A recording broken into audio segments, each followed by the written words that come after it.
tone as she and the others walked down a long, gradual incline that seemed to go into the recesses of the earth without end. Yeah, I can't believe how wet it is. Misty commented as she turned her head to the cave wall that she had her hand on for support while they walked down the slightly slippery, rocky pathway. Smelling the crisp, cold, yet clean air filling his nostrils and hearing the sound of dripping water from the ceiling, as well as running somewhere far below, Ash nodded in agreement. I'm just glad we have these headlamps. He tilted his head upwards to look at the glistening ceiling above while keeping his flashlight pointing forward for the others' benefit.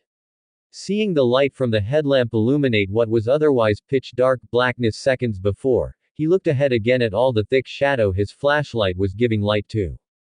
This darkness is intense. I couldn't imagine being lost in here without any light. I don't know how some Pokémon can live this way. Before anyone could reply, the sound of flowing water became louder and within seconds, they all came out of the passage and saw themselves standing in a big cavern room. The ceiling was high, there were stalactites hanging from it in the walls, but the oddest thing was the floor. After they all had a chance to pan their flashlights and headlamps around the sizable room, they settled the focus of the light down to the floor.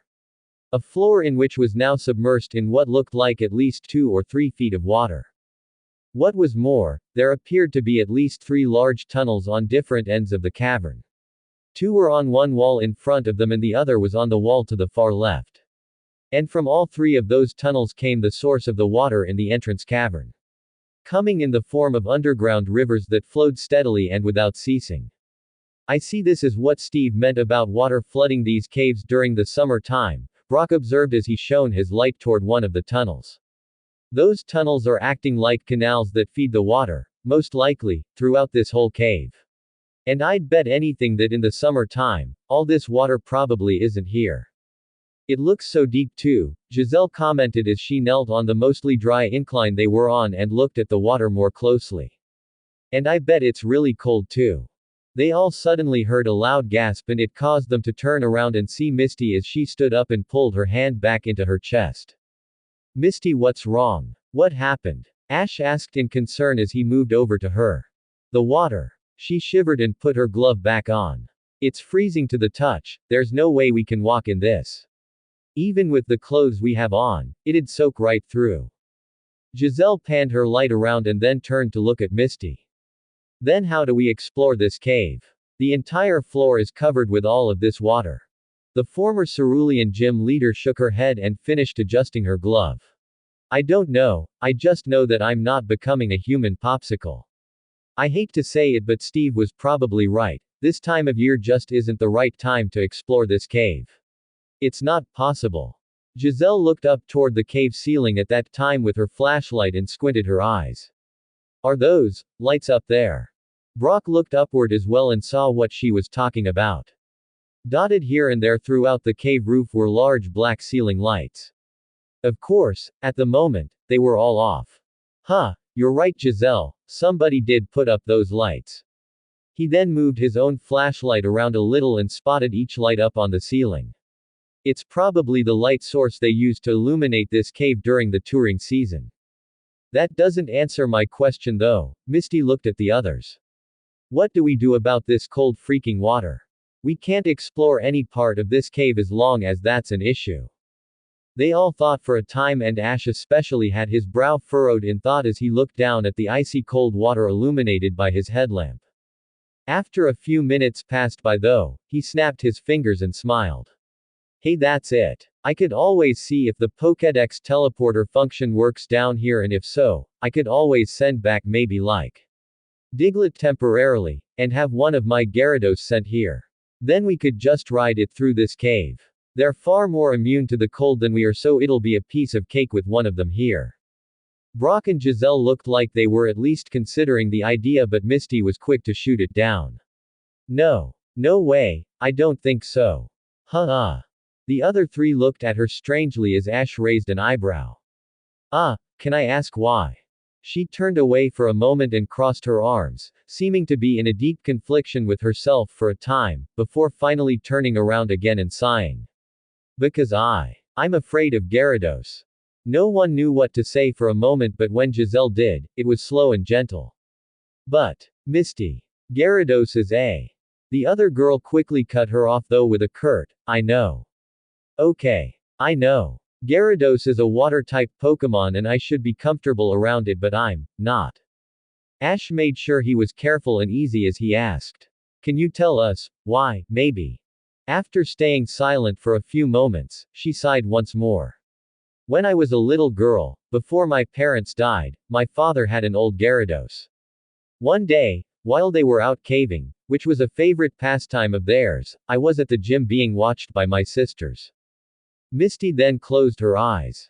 My dad's Gyarados was asleep in the pool in the gym with its head resting out of the water. I was little and didn't really know what I was doing, so I crawled into Gyarados' mouth out of curiosity. All eyes widened at that while she continued.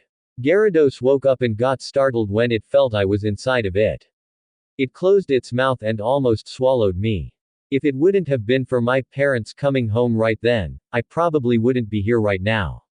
After that I just couldn't get over this fear that comes over me any time I'm around a Gyarados.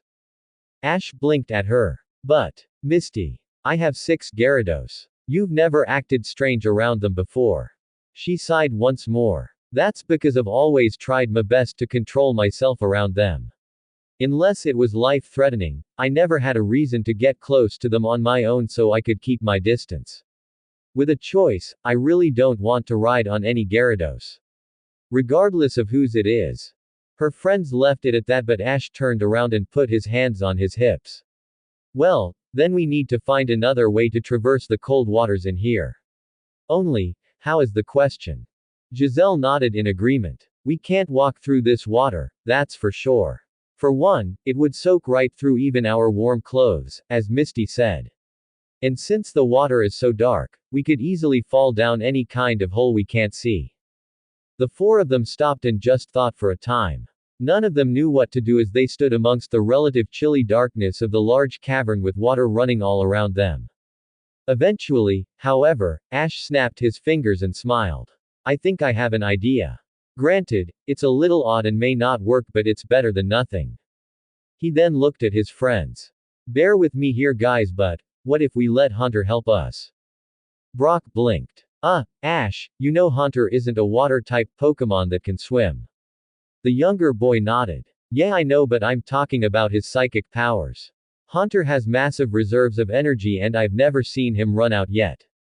What if we asked him to levitate us through this cave with his psychic power, that way we won't touch the water? Haunter floats, so that's no issue either. The other three shared a look with each other, but Brock put a hand to his chin and hummed in thought. As crazy as that sounds, Haunter might be able to pull something like that off. He is incredibly strong, like you said, Ash, so he might be able to keep us in a psychic bubble of sorts to get us through this cave. Drawing the uniquely colored and designed luxury ball from his belt clip and then enlarging it, the young man smirked. Well, we'll only know if we see, won't we? He then summoned the Pokémon that they needed to inquire about getting assistance from. As he did, the ball snapped open and from the bright flash of energy materialized Haunter himself. In all of his tall, imposing, dark-colored splendor. Hey Haunter! Ash called up to his ghostly, black-as-night Pokémon, his headlight only managing to illuminate the ghost-type's face. I have a favor to ask. Do you think you could use your psychic power to levitate me and my friends through this cave? The tunnels are full of water that's too cold for us to walk through. Haunter looked around at the water-filled cavern around them and the tunnels that lead away from the room, his eyes adjusting far easier to the darkness than the humans he was with. Finally, Haunter looked back at his trainer and gave a small, simple nod. Seeing this, Ash smiled and turned to his friends again. Well, I guess he can do it. You guys still up for trying? Brock and the two girls gave simple nods of agreement, which allowed him to look back up at Haunter. All right then, Haunter, our lives are in your hands, do it. With that said, the hyper-sized ghoulish Pokémon looked at the four young Pokémon trainers intently. For what seemed like a far longer period of time than it actually was, Haunter merely stared at them with his powerful yellow eyes. After a few seconds passed, his eyes glowed blue just once while he focused hard on using enough of his power to do what he needed to do and no more. Truly, it was a test of Haunter's ability to control his great power, since too much would easily be able to kill all four fragile humans. Suddenly, Ash and the others noticed a ring of blue energy starting to form around them, and as it grew larger, the ring morphed into a sphere. That sphere in turn began condensing and becoming thicker until it soon appeared as though they were all trapped inside of a big blue bubble of pure psychic energy. Wow! Giselle voiced in awe. It looks like we're in a big ball of some kind. Or a bubble. Misty looked down and gingerly stepped on the energy beneath her feet, surprisingly finding it to be solid. This is cool but strange. It feels like a solid floor beneath me, but I expected it to be spongy and weak. Brock reached out and touched the surface of the dark blue wall of psychic energy that was now encasing them all. This is truly amazing, you guys. For psychic power to be so advanced that it actually takes such a strong physical form like this is incredible. Not even Sabrina came close to doing anything like this, and she performed some astounding illusions. Ash nodded in agreement, but then watched as Haunter actually started shrinking himself down and slowly passing through the sphere of energy to get inside with them. Seeing this, Giselle moved back a little to make room for Haunter and blinked in surprise. I didn't know Haunter could shrink himself. Her boyfriend looked at his Pokémon as Haunter